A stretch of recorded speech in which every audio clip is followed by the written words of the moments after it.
Bismillahirrahmanirrahim. Assalamualaikum warahmatullahi wabarakatuh. Selamat berjumpa kembali dengan saya. Kali ini kita akan belajar bersama pada bab laporan keuangan, khususnya analisis transaksi dan jurnal.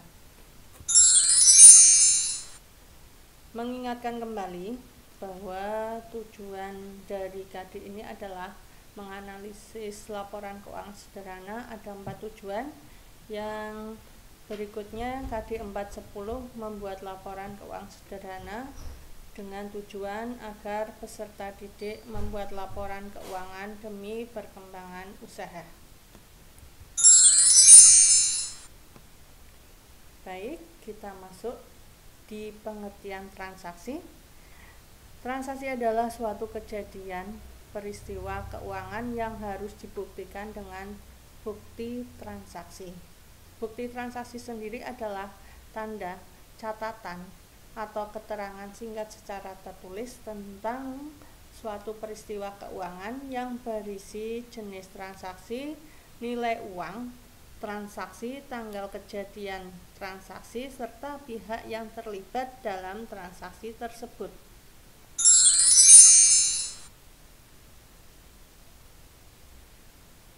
Langkah-langkah membuat laporan keuangan. Analisis transaksi yang pertama.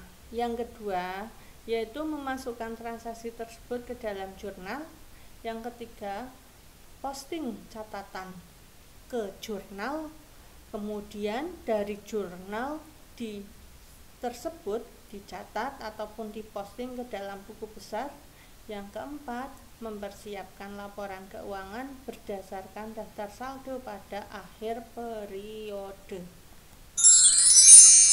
Nah, berikut adalah contoh bukti transaksi yang disebut dengan kwitansi. Di sini ada identitas pihak-pihak yang mengeluarkan ataupun pihak yang menerima, kemudian nilai uangnya, kemudian kegunaannya, serta nomor bukti transaksi tersebut. Langkah-langkah menganalisis bukti transaksi. 1. Identifikasi keabsahan fisik. Artinya bahwa bukti transaksi tersebut benar-benar nyata, apa adanya gitu.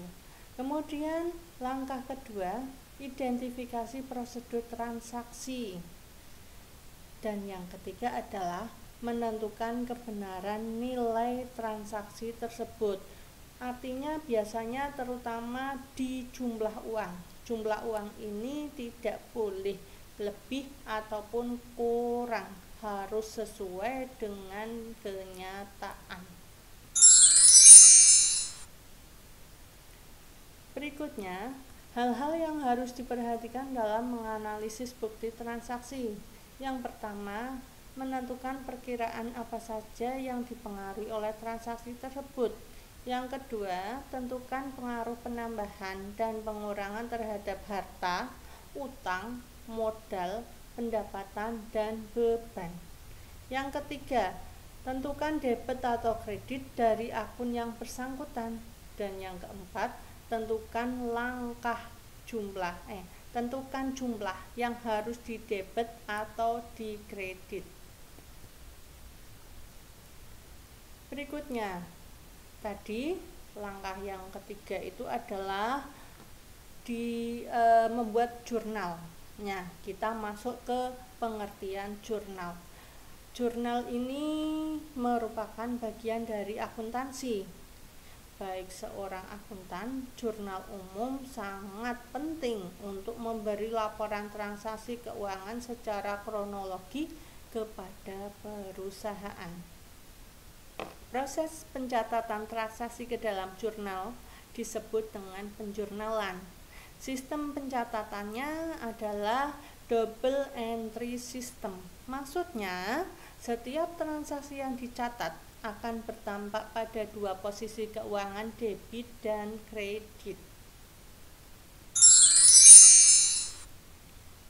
Berikut adalah contoh transaksi dari sebuah PT tanggal 4 Januari. Pak Arifin menginvestasikan uangnya sebesar 700 juta. Tanggal 8 Januari membayar sewa 25 juta. Tanggal 14 Januari membeli peralatan 20 juta dan perlengkapan sebesar 3 juta.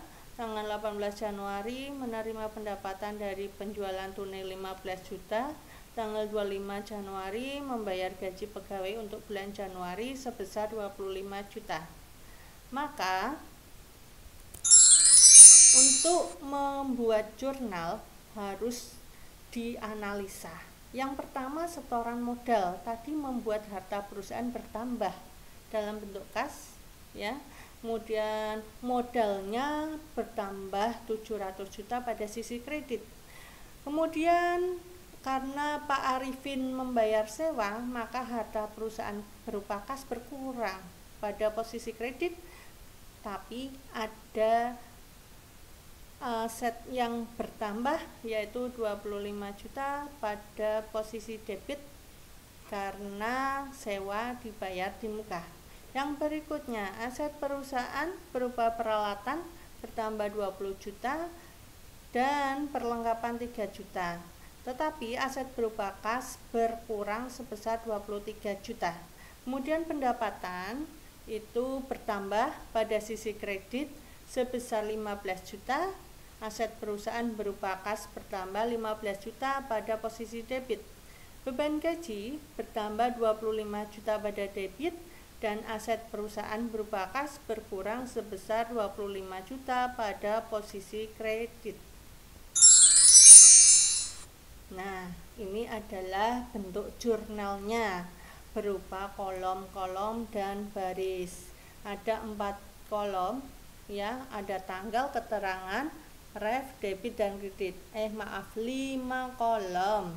Ya, jangan lupa dikasih judul, ya, juga ada keterangan jurnal umum pernya 31 Januari 2019 karena biasanya jurnal direkap pada akhir bulan. Nah, untuk mengkonfirmasi apakah kalian sudah paham tentang materi di atas, maka saya memberikan tugas. Silakan dikerjakan. Ini adalah tugas mandiri. Ketika sudah selesai, tugasnya difoto, kemudian kirimkan ke saya, ya. Atau ketika bertemu kalian membawa buku tugas tersebut. Baik, demikian pembelajaran kali ini. Terima kasih atas perhatian dan kerjasamanya. Tetap jaga kesehatan, selalu bahagia dan sayangi keluarga. Mudah-mudahan materi ini, video ini bermanfaat. Terima kasih. Saya akhiri. Assalamualaikum warahmatullahi wabarakatuh.